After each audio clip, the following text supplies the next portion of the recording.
it, get afloat. Get a boat and go, go, go. Have more fun on the H2O. Get with it, get a boat. Get with it, get afloat. Get with it, get a boat. Get with it, get afloat. Get with it, get a boat. Get with it, get afloat. Get a boat and go, go, go. Have more fun on the H2O. Get with it, get a boat. Get with it, get afloat. Get with it, get a boat. Get with it, get afloat. Get with it, get a boat. Get with it, get afloat. Get a boat and go, go, go. Have more fun.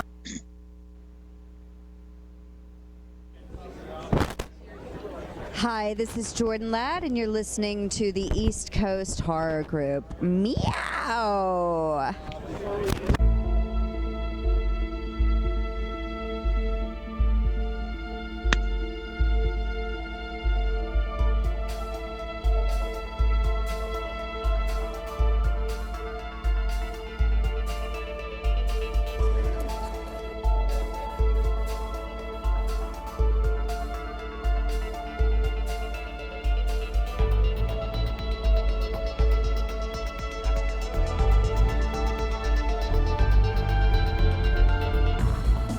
Hey, what's up? What's going on out there, you beautiful motherfuckers? Thanks for joining us again on another episode of From Dusk Till Con Radio. We are your host, the East Coast Horror Group. That's me, myself, I'm Drew, and as always here in studio, Mr. Michael Exler. How are you, Mike? I'm doing good, Drew. How are you? Doing great. I'm loving this new YouTube Live format. Everybody, thanks for hopping in there, hopping in the chat room. We're able to do some polls in there. We can interact live with you guys. Very stable environment, so thanks for checking that out. Remember to like and subscribe. Check that out. Helps a great deal.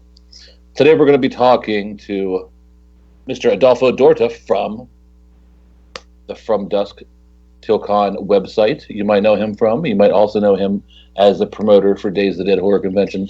What's going on, Adolfo? How are you, man? How's it going, guys? Thanks for having me. Thanks for coming on, man. We always enjoy your company here.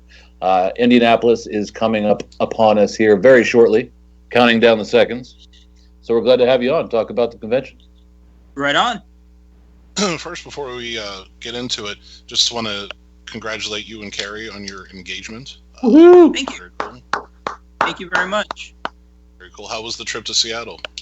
It's fun. It was cool. It's nice to visit a city at a part of the country that I've never been to before and do the touristy thing for a couple of days and sort of unplug from the con life and all that stuff. So it was a lot of fun.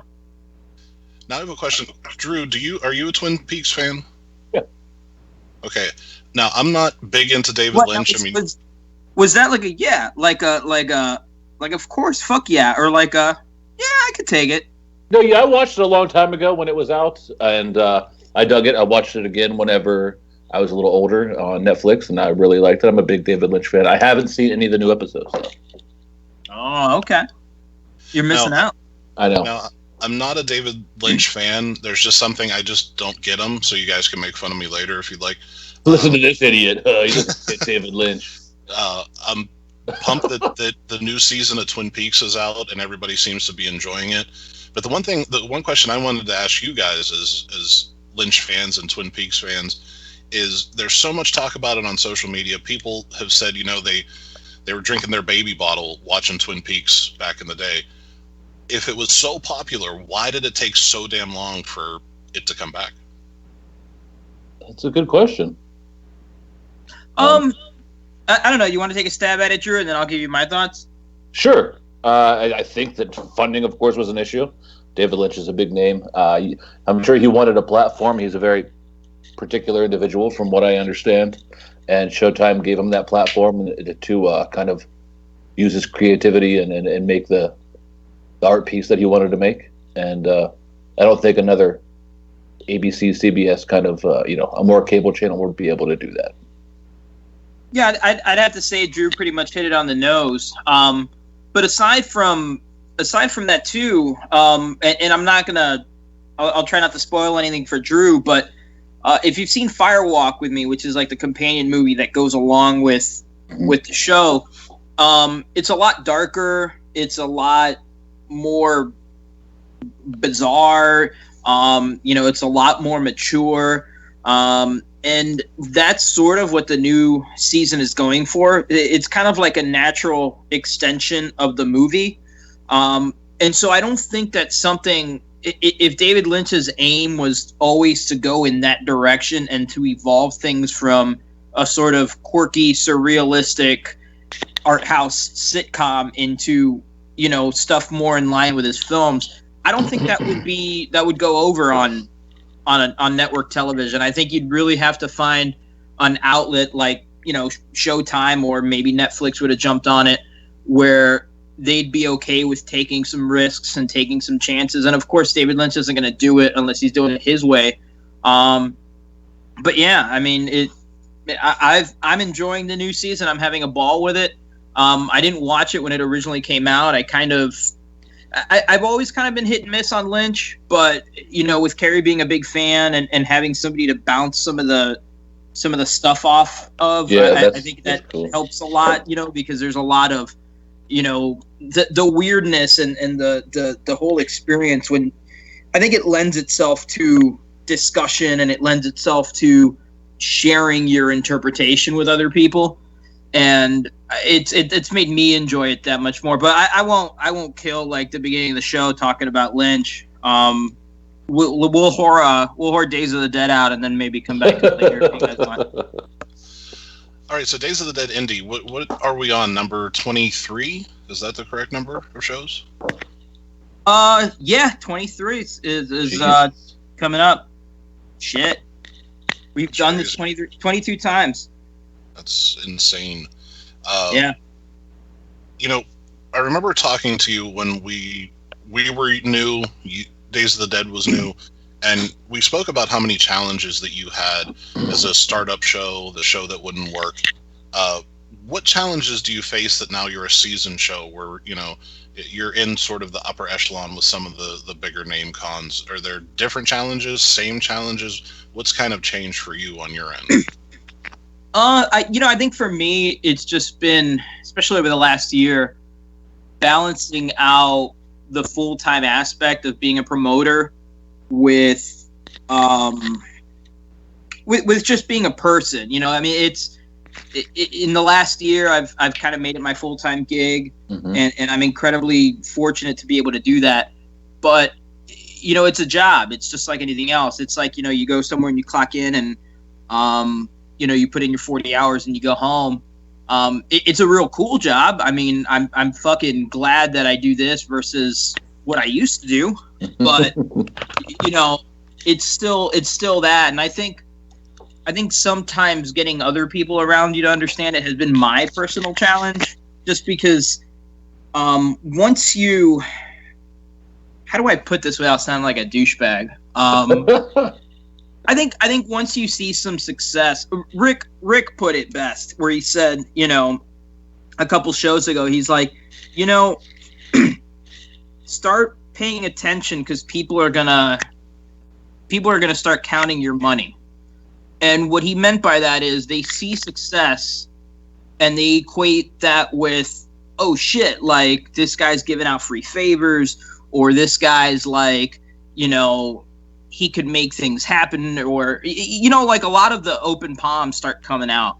And I mean, the reality is that we're still the same grassroots show that we have been when we started. It just, now we're doing a little better. I mean, we don't function any differently. Our risks from show to show are the same. I mean, if a show bombs, we're all really fucked. We don't have a corporate backing. Everything that we, roll over from one show, it goes to, doing the next one bigger and better. It goes to our production values.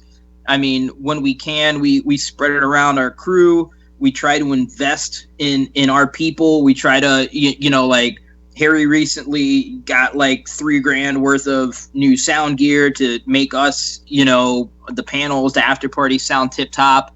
We try to we try to grow it. It's not like everybody's sitting on these piles of cash, but I think there's a misnomer out there that, oh shit, like they've got 23 shows under their belts, they're adding cities, they've made it. And it's just it's weird for me as a person, because you notice that relationships around you start to change, and you start to question, whether people are coming to you because they appreciate what you do, they have respect for what you do, or whether there's, some sort of business motive in it. But I mean, other than that, it's been great. I mean, like, as far as other shows and other promoters trying to, sabotage what we do, I think everybody kind of realizes that after 6 years and 22 shows, we're not going anywhere. So that's calmed down significantly. Right. What the fuck else could they do to you, really? What's that? What else could they do that you haven't seen by now? No, I mean, occasionally you get the, it almost happened with this show where another promoter or a lackey of another promoter tried to talk one of our guests into dropping out of our show to exclusively do theirs.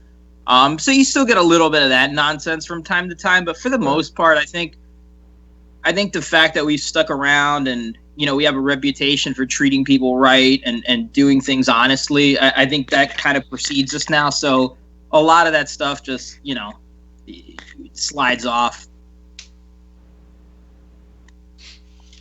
No, it's good. I remember back in the day there was a ton of drama between various shows and days, and I was definitely one that would get involved in it just out of my passion for the show. But I think it's to the point, like you said, that we're not going anywhere. They just have to get used to Days of the Dead, and I think people have, and I think keeping your nose down and trying to make your show better is probably time better spent. And I not to dwell too long on the subject, but I think now more than ever it's so silly. It's so silly because every show, in my opinion, every show is different. And mm-hmm. the politics of the scene also kind of dictates that, like, every show's guest list ends up being different. Because you'll have like managers that'll work with only certain shows to sort of, have favor with certain promoters, and that's, it is what it is, but the lineups that you'll see at Days of the Dead, you won't see at another show. So it's kind of great for the fans because you can come to one show and enjoy it for a whole plethora of reasons, and then you can go to another show and enjoy it for a whole different set of reasons. So to me, I don't understand where people get insecure and people treat it like just because one show is doing well that others can't. I mean, in fact, outside of like the 2 weeks before the show, our ticket sales are highest the weekend that there's another convention within like an hour or two of where we're doing a show. And I think that comes from fans just talking like, you go to one show and you're having a great time and you see all your friends that go to shows and you're like, oh shit, are you going to Days of the Dead, in June? Oh yeah, you know what? I'm not sure who do they got coming, and then people talk, and I'm sure it's the same with other shows. I'm sure, at the end of a Days of the Dead weekend, people are looking for their next con fix and turning around and buying tickets to, Flashback or Horror Hound or whoever else. So I don't know. I mean, I look across the landscape, and most of the horror shows that, I guess consider themselves competition for us, they've been growing over the last 6 years. We've been growing over the last 6 years. So I'm of the opinion that a rising tide lifts all ships. Some people don't see it like that, but I don't know. At least everybody seems to kind of get along better now. That's good, because Drew could never stomach the drama. That was me, dude. I would keep myself up at night. Shit. So we have the Godfather of Zombies coming back, George Romero. He was at Culture Shock, but he's here now at the official banner show, Days of the Dead. Talk about some of the bigger guests that you have. Matthew Lillard just popped on. As a promoter, do you get tired of these guests, or do you try to keep it as fresh as you possibly can, just from a fan perspective and trying to get people excited? I think it's a little bit of both, or rather, let me take it back. I think that we have a formula for Days of the Dead in how we approach booking each show, and if you look at it, it's been pretty much the same since the beginning. We'll throw out like a horror headliner or two. We'll try to get like a big name in the wrestling genre. We'll try to get a big musician out there. We'll do a handful of guests that you don't typically see often, whether they be like just random kind of oddball guests or, maybe rarities. We'll throw in a reunion or two, and then we'll do about a half dozen fan favorites, the Sids, the Bills, the Canes. And that's our formula, I mean, you'll see maybe 2 or 3 wrestlers on the bill. You'll see maybe 2 or 3 musicians. And that's kind of, I think that mix represents our interests time and again. Like earlier today in Chicago, we announced Boba Fett and Carrie Henn, and we're big fans of sci-fi too, and you'll see a couple of Star Wars people pop up from time to time at our shows, like we've had in Atlanta and Chicago. You'll see wrestlers pop up at our shows, like you see every time around, that a very small select group of fans just can't handle. But no, that's we approach it the same way every time. Bill and I'll talk, and then we'll bring Rick into the conversation, and then it'll be like, man, who would be really, really cool? And, we'll throw out a couple of names, and, now it's getting to be where people come to us and it's like, hey, what do you think about Sting or whatever? And then we'll be like, fuck yeah. And then, Sting's our, one of our headliners, and it just kind of works itself down from there. But I'm really stoked for this guest list. I feel like I say it every time I come on the radio, but I think it's one of our best ones yet. We got a little bit of everything. It really represents the Days of the Dead attitude, and I'm most happy to have Romero back, because I feel like while it was fun having him at Culture Shock, I think the weather that weekend kind of fucked us a little bit. And while it was a good show and a successful show, I feel like bringing Romero back for the banner Days of the Dead show was definitely due, and celebrating Dawn of the Dead, and just it's something that as a horror fan, how do you not get geeked about that? I mean, if you're a legitimate horror fan, how do you not get geeked about Romero and Dawn of the Dead? I completely agree. So, Drew, looking at some of the panels we have, which ones are you most excited about doing? Because we really haven't got to talk about the panels. The schedule was just released this week. It's true. I think I'm excited to talk to Matthew Lillard, to be honest with you. Not just for his work on screen, but he's been in so many movies that I have fond memories of. Even Scooby-Doo, man. SLC Punk, 13 Ghosts, and I'm not even on his IMDb page right now. So, I don't know. I'm excited. He seems like a cool dude. He seems like, the stoner from every horror movie. Just real easy to hang out with. So, hopefully, there are a little bit of nerves, I'm sure, going to go into that, but it's exciting. He's really good in the new Twin Peaks too. I know you haven't seen it yet, but he comes out early on, and he's phenomenal. Like his like slight overacting is perfect for what Lynch goes for. Huh. I had no idea he was in it. I've been trying to avoid everything about that. I had no idea he was even in it. I'm sorry if I just fucked that. No, not at all. I mean, it makes me even more excited now. Yeah, it's generally relatively early on, so Okay, Yeah. somebody's calling. The two that was Tim. Oh, okay. yeah, that was just a spoiler alert. Oh, sorry about that. What about you, Mike? The two that I'm pretty much excited about are the 2 Godzilla actors. I'm definitely going to have to pronounce their names several hundred times before the panel. You said there's going to be a translator there, correct, Adolfo? Yes. Okay, cool. So I'm definitely interested to talk to those guys just because we haven't talked to them before. And I mean, Godzilla is just so iconic. And I think talking to these guys is going to be something that every Godzilla monster fan, not even just Godzilla, is definitely going to be something that they're going to want to check out. This is going to sound super fucking nerdy, but it's okay. I'm secure enough with myself that I can be public about it. I try to learn a little bit of Japanese just so I can kind of say thank you and hello properly when I meet. That's really fucking nerdy, dude. Jesus. No, I am super stoked about it. I've been how do you even keep like a this straight stupid face through the American. panels with this guy? I know, right? It's like I want to be respectful too. Oh shit! To this man shaped my taste in film.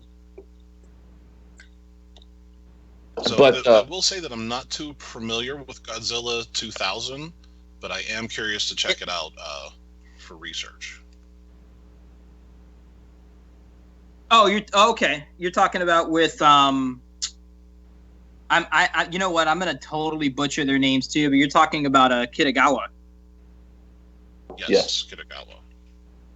He had some pretty good ones. He was also in Godzilla vs. King Ghidorah and Final Wars, if I'm not mistaken, which I think are underappreciated.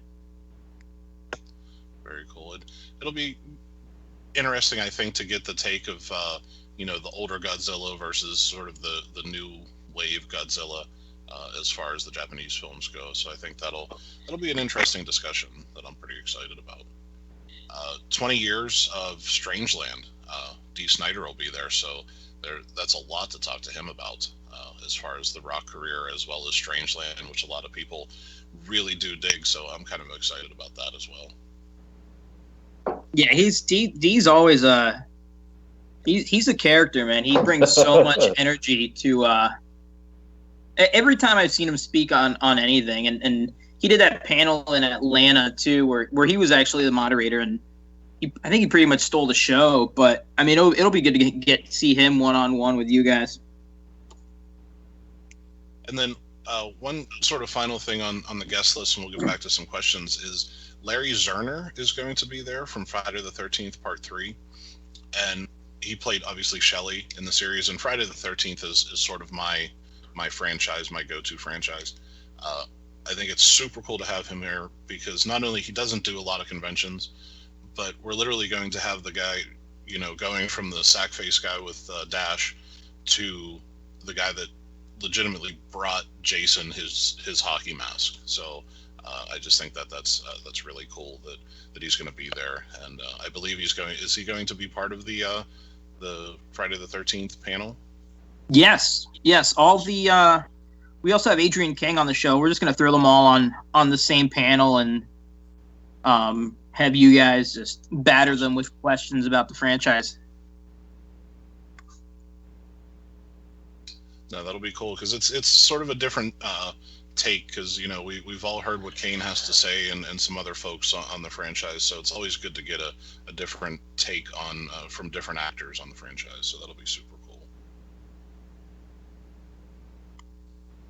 Let me see here. Okay, so let's change gears back to some questions about Days. Let's see. Now, what do you think Days of the Dead? Why has it remained viable? What would you attribute to that? I think that too. I think that we sort of figured out what we wanted to be early on, and have sort of stuck with that. And it works for a lot of people. It doesn't work for some others. The first couple of years, I sort of stressed it a lot where like I wanted everybody to like us. I wanted everybody to, have Days of the Dead be their favorite show. And, I think once I kind of became okay with just putting out the show that I like, and just sort of letting the chips fall where they may, I think it was everything sort of started to flow better because, you're not, there's so many different kinds of horror fans, and there's people to go to conventions for so many different reasons that it's impossible to please everybody. We're very much a show that pushes the panels. We put a lot of stock into our film festival. We put a lot of stock into the after hours show. We bill ourselves as a social show. It's sort of like a wasteland on steroids almost is sort of how I see it. And it's sort of like a combination. I mean, I was a big fan of, Wasteland when I went to I've been to like 3 or 4 of those, and I dug that show. And going to Spooky Empire as a Florida native for so many years, that was another show that sort of shaped my perception of what conventions should be like. And that's another show that's very social and sort of puts a lot of the emphasis on their panels and on their films. And that's the kind of show I like. I mean, I know there's other shows that, go with the more current stuff, and that's cool. There's shows that focus more on, obscure actors and actresses, and they're more geared towards collectors and autographs and stuff like that. And that's fine too. But we are what we are. And, we like horror, we like wrestling, we like music, we like to party. And that stays of the dead. And it works for some, it works it works a little bit less for others. But, especially over the last year, I've really become of the feeling that we're dialed in to what I've always wanted the show to be like. And I'm not going to speak for Bill and Rick about it, but, as far as my opinion of the show, if I had to start again tomorrow and draft whoever I want to help me put this together, Jason Hoover would be doing the film festival. I mean, he'd be my first, second, and third choice to do that. You guys would be doing the panels because, when I go to a show, your guys' way of doing the panels is how I would like to see the panels done. You conduct it, in a very straightforward style. The kinds of questions you ask are the stuff that I would like to hear about. So that wouldn't change. And then the other personalities in the show, from Harry Bean to Chris Blair to Larry, Scott Majeski, I think they bring that flavor that has sort of defined Days of the Dead. And like to me, that's just it's the ideal show that I would want to attend as a fan. So I honestly wouldn't change anything. So it kind of gives you a sense of being bulletproof in a way, whereas before I would get really bummed out and really bothered when people would be like, well, I like this other show better than yours. Now, when people say like, well, I don't like this aspect of your show, I kind of feel like, oh, all right, that's cool. I mean, I fucking love it, and I'm totally fucking cool with it, and I wouldn't change it.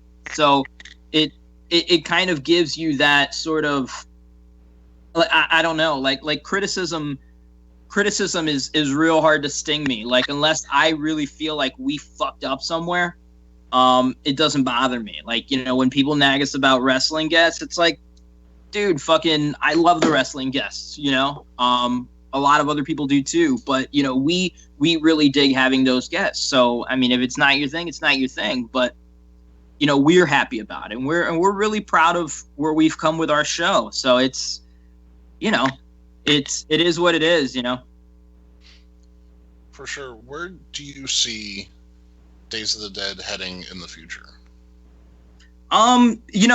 We're currently working on another city that I wish we would have had it in time to announce tonight, but we're still kind of like in the signing the contract phase of it. But with any luck, we'll be adding an East Coast show to Days of the Dead for 2018, and I guess people get tuned into the Facebook page for that. Again, I can't announce it. It's kind of a bummer because if there was one show that I wish I'd be able to announce it on, it would have been from Dusk Radio. But it should come together in the next couple of days. So that'll give us 5 with Louisville.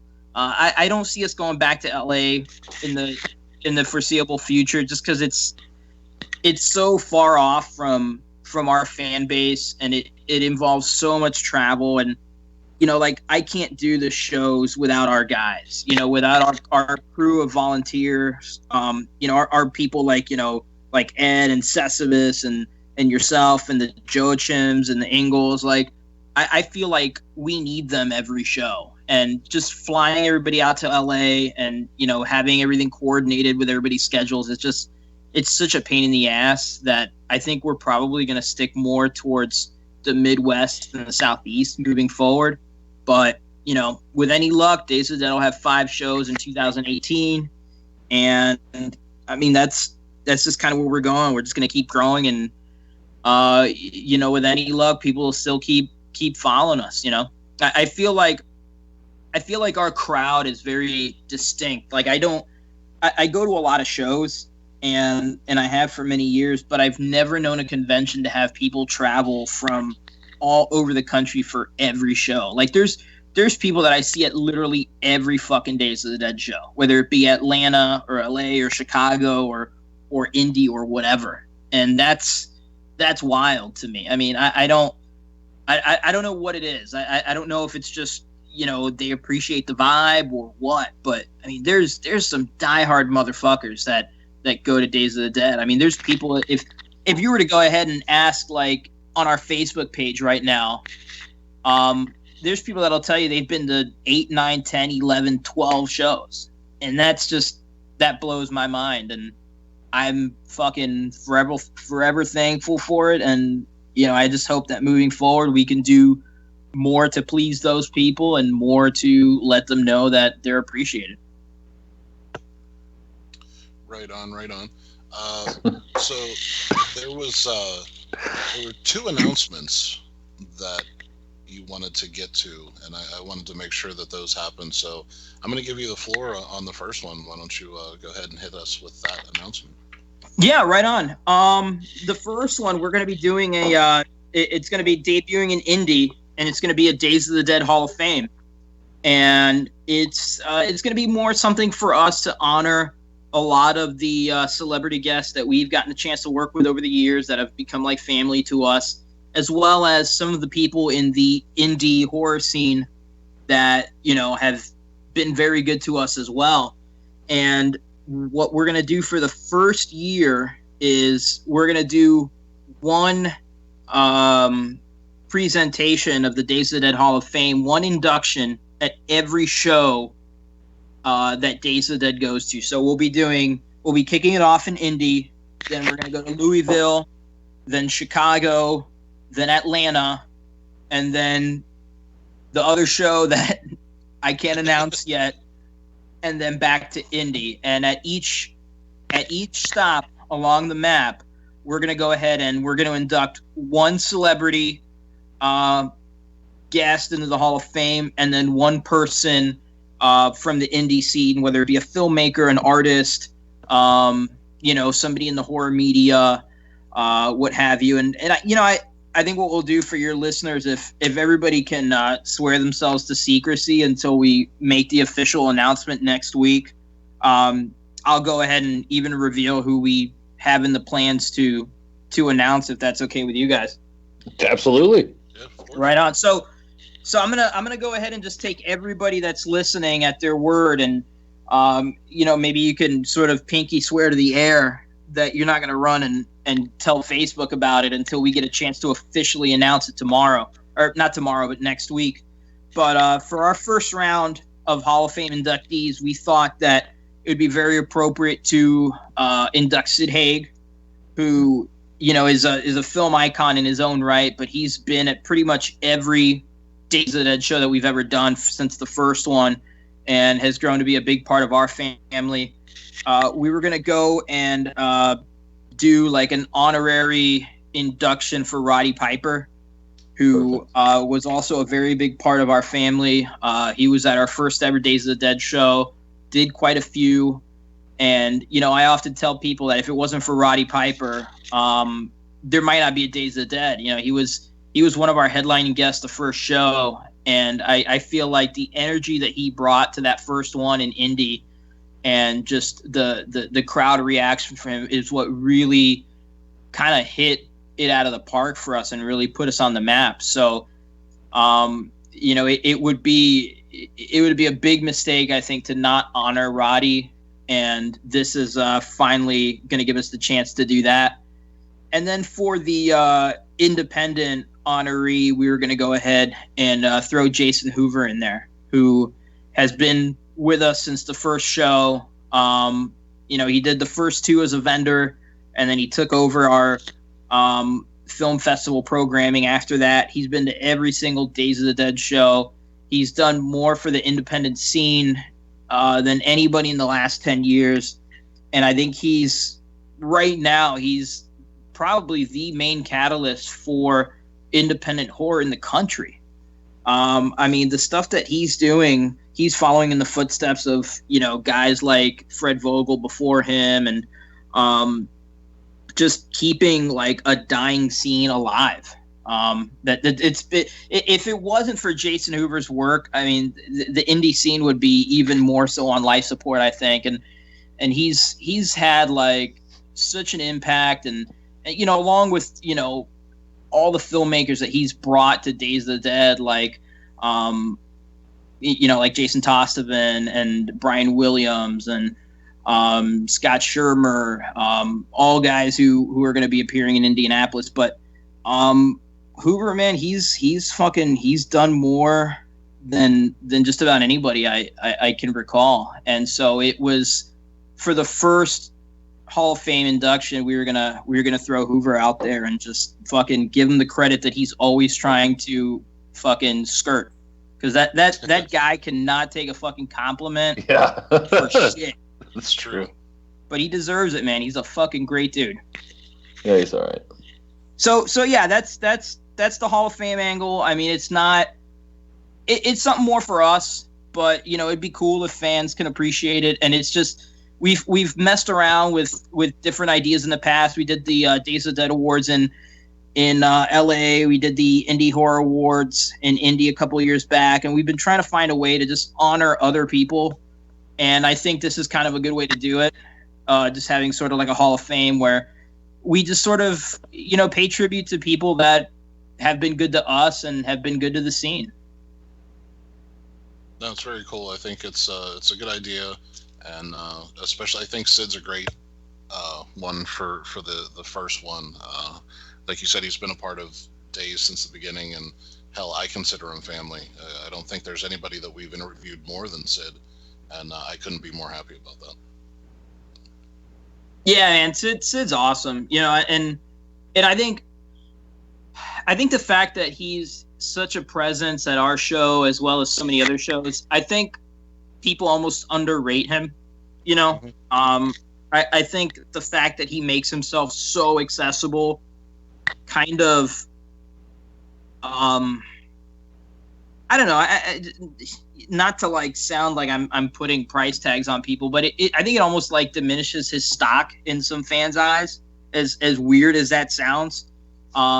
He's not as sexy a name on a convention bill as like a Robert Englund or whatever, but in my opinion, he's just as fucking up there, man. He's done so much work. He's done work over like 5 or 6 decades, from real mainstream shit to like real like greasy exploitive shit and everything in between. In every genre, his work is just it's phenomenal, and he's gonna be one that I think people are gonna more so than and this isn't taking anything away from the Bruce Campbells or the Robert Englunds or anything, because they're all phenomenal, actors, and they're all icons. But I think Sid's going to be one that he's going to be talked for in film for a long fucking time. I agree. Definitely. Is this going to happen at the VIP party, or when is this kicking off? No, we're gonna do it Friday night. It'll be for everybody. And hopefully, a lot of people will attend, because, it's. I think it would mean a lot for the people receiving those honors to do so in a room full of, fans and peers. Right. Awesome. Now we do have a question from the chat room, if we can take one of those, if that's all right. Yeah, right on. They're asking who is going to be presenting these folks for the Hall of Fame. I kind of have an idea of who I want to have do Roddy. And I sort of have an idea of who I want to do Sid. Mhm. I kind of want to do Hoover. Just because, him and I kind of have like some history going through. I mean, one thing that I respect like crazy about Hoover is that he keeps it honest. And I talk to him all the time, man, about like Days of the Dead stuff and about just stuff in the indie film scene, or, just I get his opinions about shit. And he's somebody where like, if I bounce an idea off of him and it's terrible, he's got no problem saying, "Hey kid, that's fucking clown shoes, yo." and it'll, like I come away with that, and it's like, sometimes it's like, well, fuck it, I do it anyways. But a lot of the times I'm like, man, that he's right, man, that really is clown shoes. And it goes the other way too. Like sometimes he's good to encourage you when you're not sure of something, but maybe you should give it a go. And he's a fucking great dude all around, and I have all the respect in the world for him, and I consider him a really, really good friend. So I kind of want to selfishly do Hoover because I'm going to bust his balls and kind of, just really, I think I'm going to do him justice. Very cool. I agree. I think it has to be on a personal level. I think with the Hall of Fame inductions means a little bit more. Now, before we get to the next announcement, let's talk a little bit about Drew's favorite part of the weekend, and that would be the Saturday night party. Am I correct? Oh, I've never drank a drop of alcohol in my life, and I know. I'm Mormon, so I have no idea I have no use for the party. Thank you. Book me. So Harry Bean For a good peanut is butter. sort of running the show. What can people expect Book me. this time around For a from good the peanut butter. Saturday party? I think it's going to be great. I think it's going to be, if you've dug the stuff that we've done in the past, you're definitely going to dig this. If it hasn't been your flavor, I still think you have a chance to dig it, because Harry brings a whole different palette to the table as far as music goes. And what we've done the last couple of shows, we've tried mixing some video stuff along with the music, and he really blends it quite a bit, from like rock to punk to new wave to hip hop, and he goes all over the spectrum. And our theme this time around is just like an old school classic Halloween house party. And I think Harry's gonna fucking knock it out of the park. And I think it's gonna be a good time. And Bryce, who's somebody who I haven't shouted out this time around, and I definitely should. He's gonna be doing some killer fucking sets that people are gonna be like blown away when they see it. And I mean, just, you guys were in Atlanta. Benjamin was in Atlanta. Benjamin in the chat, he knows. I mean, Bryce brought it. Like that dude, like he did like that replica of the Boiler Room for Nightmare on Elm Street. He did the replica of the Halloween house, and I mean, he's a super talented artist who I think gives us like a look that other shows don't have. And I'm super stoked about his work, but he's going to be doing some killer fucking props for that Saturday night party that people are going to love. Yeah, he did some phenomenal work in Chicago and Atlanta. Chicago last year and then Atlanta. Really impressed with his work. We have one more question from the chat room that I wanted to get to. They're asking if there would ever be comic creators at the show. Yeah, I've tried to do that a couple of times. It just hasn't worked out.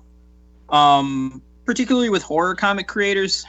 It just, it's something that I'd totally be down to do. I know it probably wouldn't go over, as well as, I don't think as many people would be excited about it as I would. But it's definitely something that we've tried doing. It just hasn't worked out with people's schedules. But yeah, I mean, definitely. That's something that I'm going to try to keep pushing, and I hope that it works out a couple of times. Very cool. So let's get to the second announcement. I know this one you've been working pretty hard on, so why don't you go ahead and let us know what that's about? Yeah, right on. And I'm sorry that we've taken like the whole time just whoring out the show. I'll try to keep it like streamlined so that we could get to whatever else you wanted to do. But you know me, man, I never waste an opportunity. But anyways, It's all good. the second thing we're gonna do is we're gonna do we're starting up like a Days of the Dead charitable sort of wing, and it's gonna be called More Grains, and it's gonna be focused on helping to feed people in the communities that we run shows in, and not just people, but animals too, because our four-legged friends they eat, so we've been doing some food drives the last couple of shows, just sort of testing the water, getting a feel for it. And, every show we try to reach out locally and work with a local food bank or a local charity to try to get something together. But I don't know. I started getting kind of frustrated with some of that, because either what you run into is either like a lot of charities are sort of have a religious bent, which I don't have a problem with, but I'd rather stay neutral on stuff like that, given how diverse our crowd is. And some charities will have a political bent, which again, I try to keep neutral because I want to be respectful of the various views that our patrons have. You don't want to kind of just push your views or your positions on people that are there just to have fun and enjoy horror. So that kind of eliminated a lot of the people that we could use. And then you start looking into other charities, and even the ones that do real well and raise a lot of money for their various causes, when you start to look at the financials, there's still a lot of inefficiency where maybe like 60 cents or 50 cents or 30 cents on the dollar actually goes to those who need it. And I just, at the end, maybe it's just arrogance, but I felt we could do better. I felt that we could go ahead and take it upon ourselves, and 100% of everything collected would go to the people it's being collected for. Any overhead costs involving with marketing or promotion or just running it would be able to be covered through Days of the Dead. And that way, like, it's pure efficiency. It's every dollar collected can go ahead and it equates roughly to about £1.25 of food that can go towards feeding people. Over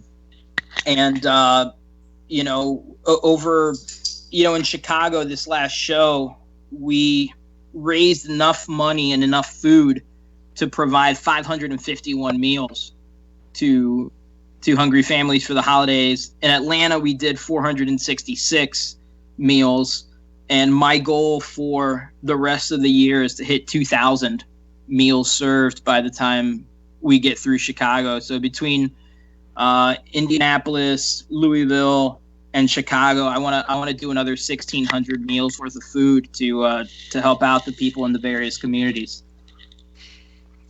No, it's awesome. It's good that you're taking the platform that you have, gathering a large group of people to help out, different organizations. And it's also cool. I always said help local. And, you guys come into these cities, you show them a good time, all these celebrities, but then you're giving back to the local people. You can see the effect that you're having by doing this charitable work. And I think that's very cool. Yeah, and I think it's kind of, when we started Days of the Dead, man, we just were going in thinking we were going to throw a party and hoping we weren't going to lose our ass at the end of it. I've never been somebody who's been involved in something like dude, I'm just another fucking, like, if I wasn't doing Days of the Dead, I wouldn't be anybody. Like, you wouldn't, there's nothing spectacular about me that would differentiate me from the next guy on the street. I mean, I'd be like just doing, shit just like anyone else. It still is like that. I just happen to be blessed with the ability to run this fantastic show. But I just, like with this attention that we have, I figured, fuck, it'd be a waste if we didn't use it to something. I'm sure that I'm no different from a lot of the people that go to our shows where, like, going through high school, you were probably the weird kid. You were probably relatively unnoticed. You probably had people think you were whatever because you were into weird shit like horror movies and heavy metal and comic books and stuff like that. And, you know, now those fucking same people have grown up and have a platform. You know what I'm saying? We have a show, we have a convention. And when I say we, I mean fucking everybody, like us and, you know, you guys that come to the show. So now we've got numbers where we can do stuff, we can make stuff happen. So, I mean, fuck, like, let's use it, you know? Let's do something that's not political, it's not religious, it's not, you know, fucking, we're not going to argue about it. We're going to feed people, you know, because I think that at the end of the day, like, we may come from different backgrounds, we may be into different shit, but the two things that we all can agree on is that horror is fucking awesome, and we all need to fucking eat. So, right. You know, let's get to it. For sure. That all the information, I know that people were asking about the film lineup. All that can be found at daysofthedead.net. There's all kind of information, the panel schedule, the film schedule, guests, photo ops, tickets, everything that you need to know is right on that site. The one thing I wanted to get to that wasn't Days of the Dead related, we have about 10 minutes left. And Drew, this is normally your area, the video game area. Oh, okay. But I wanted to talk a little bit about which Drew and I have, the Friday the 13th video game. It has finally come out. I guess you have to pay, even if you paid to reserve the hard copy, you still had to pay to get the digital copy, is what I'm hearing.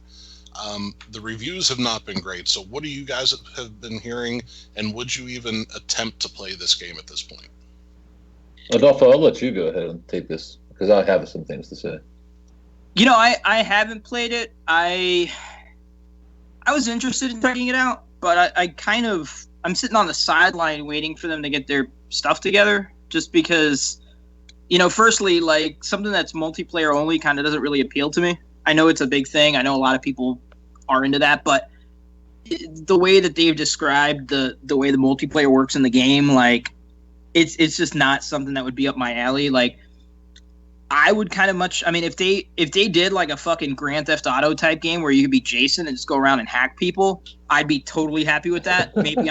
Maybe I'm simple, you know, but you know, until they add like a single player type campaign where you could either be Jason or one of the campers and just fix their problems, I'm probably not gonna, you know, fucking try it out. I know that the people behind the game have been well-intentioned and are trying everything they can to get it together and put it out and do something for the fans, but I can't justify giving somebody my money until it's until it's 100%. Like, don't put something out if it's not 100%. Yeah. Agreed. If you're still having clipping issues, you shouldn't put a game out. Yeah, dude, like that. See, that's like shit like that. That's like basic programming shit. You know, like, I mean, I totally appreciate that it's a group of independent guys trying to put something together, because I think a lot of that same spirit carries over into what we do with Days of the Dead. But I just, you know, get it together, man.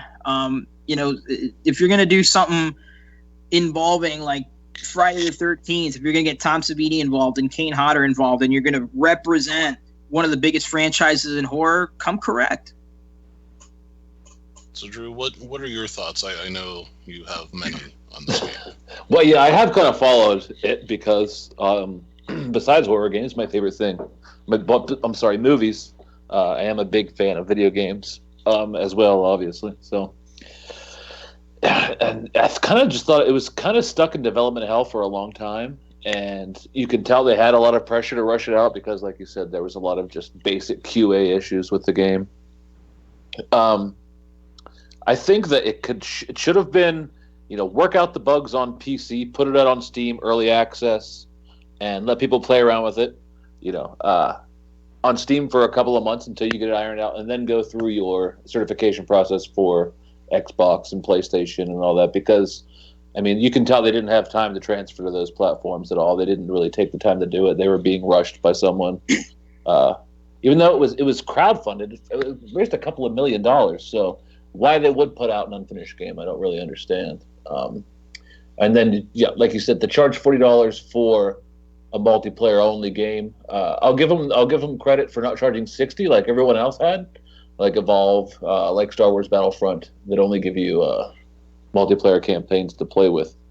But they are going to charge you whatever, some kind of season pass, $20-$30, and you'll get all the downloadable content plus the single player campaign. Eventually, they should have just released it all together, in my opinion. Kept it in development for longer. The balancing is off too. Jason is just so much more powerful than any of the counselors. He actually has a power which they've kind of tried to explain as how he can get from one place to the other all the time by walking only. And it's kind of this phasing power, which it seems to be limited only by maybe time.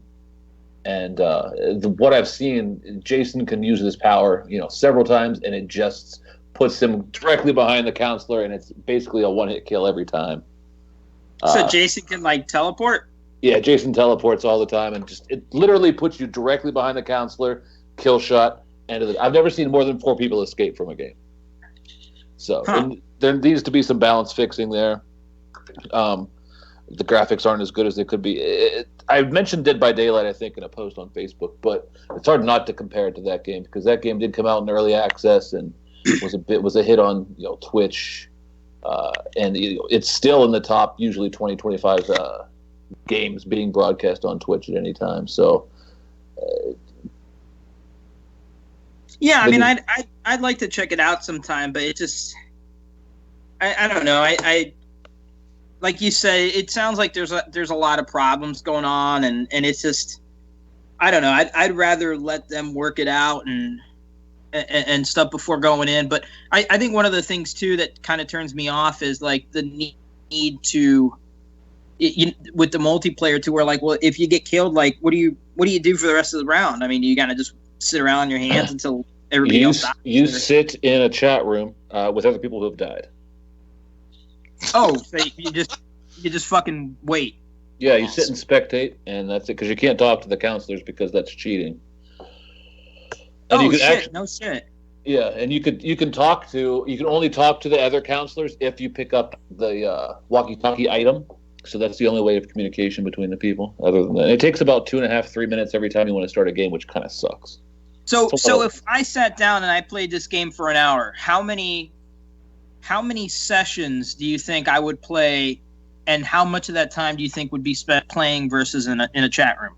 You could probably get 2 in, depending on how good you were. If it was the first time you ever played, you'd probably die within the first 10 minutes of each session. So you'd probably spend 20 minutes playing, 40 minutes sitting. See, that I don't know. I mean, that doesn't sound fun to me. And there's a lot of counselors too. There's 8 people. I could see if there was 4 maybe against one Jason, those matches would go quicker. But with 8 people, Jesus, you have to sit around a long time. And wouldn't you just want to be Jason the entire time? Is it just the luck of the draw who Jason is? Yeah. Yep. So you got a 12% chance to beat Jason every time. You're telling me I can get 2 games in an hour, so I'd have to play probably the whole day and maybe not be Jason? I think there's certain queues that you can go in certain servers where you have a Jason preference or a Jason bias, but that's skewed because who the fuck doesn't want to go into that server to play as Jason? So you're just as likely in either type. Huh. And yeah, sounds more and more less appealing. Not for me, I don't think. Yeah, it definitely needs cleaned up and rebalanced. But I mean, the pieces are there. It's able to do it. I'm surprised that a big developer like Ubisoft or Bethesda or something like that didn't pick it up. I mean, it sold over $2 million to get funded, plus all the sales. Now I haven't checked the numbers on the sales from the past week, but I doubt they took a loss on it. That's for sure. Now I'm a huge Friday the 13th mark. And it absolutely did nothing for me that you can play, Kane Hodder did the stop motion for it or whatever they call that. Because it's not fluid enough for anybody to ever realize it. No, it looks like fucking garbage. And what did Savini do exactly? Design kills and then design this new Jason that has fire coming out of his eyes or something? That's exactly what it is. There's a Jason that looks like he has red lightning throughout his body and carries a, what's the thing Aquaman carries? Trident? Trident, yeah. Yeah. So that's it. That's the new Jason, apparently. Now, do they have like all the Jasons, or is it only like certain ones? They couldn't get rights to like 10, I think. I think they couldn't get rights to like 6 or something like that. But they have Steve. They have Dash. They have CJ Graham, and they have Kane. They have. I don't know if they have Jason Goes to Hell, Jason. I do not believe they do. Could you run around as Ari? No, dude, there's no Ari. That would be awesome, though. Just showing people your dick all over the place. sex like wiener shots to the other counselors. Yes, that's his. That's how he gets away from Jason. He just shows his dick, and Jason kind of stumbles. The burnt Cheeto mode. Oh no, dude! Don't. Yo, if some fucking programmer out there doesn't mod the game to have you play as little Jason, man, like I'm sorry, dude. I'm calling shenanigans on all those motherfuckers out there. I've seen what they could do with Fallout. Oh so, yeah, come on. Fucking centaurs and shit and Fallout. They made the entire Morrowind to go with the rest of the fucking to go with the rest of the Elder Scrolls games too. You know what I saw today, and Drew might like this. I haven't played Fallout 4 yet. It's on my to-do list, but they made a mod for Fallout 4 where it looks like they basically took the color palette and lighting from The Witch and translated it into Fallout. What? So it looks completely fucking different. It's like you're in a horror movie. Everything's like very like dull and sucked out. Like it looks kind of like what fucking Fallout probably should look like if you're being realistic. But it's crazy. It's like it's all dark and lots of grays and muted tones, and it's really cool.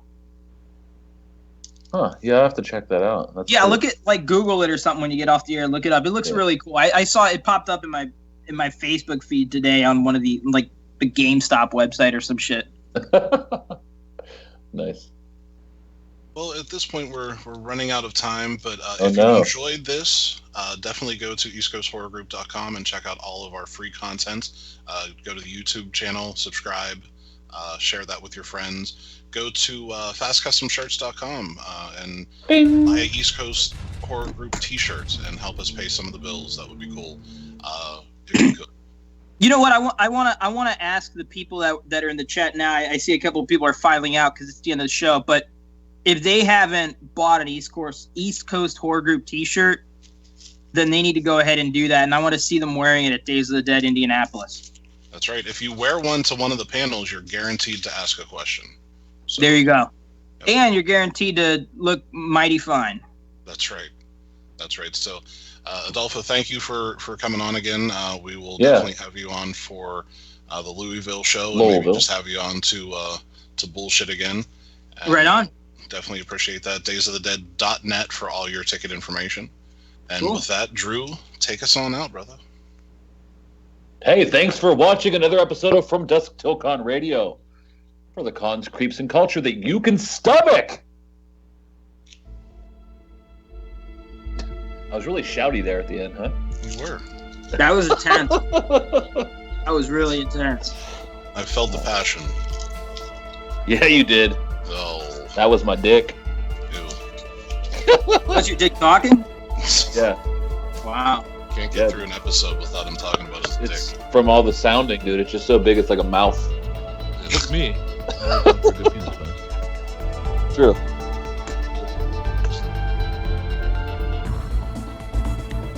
I like magical stones. Shut up, Tim. You have to play every embarrassing somebody I ever fucking had. I hate you. Okay. Okay. Okay. Okay. Oh, man. Hello, Dragon.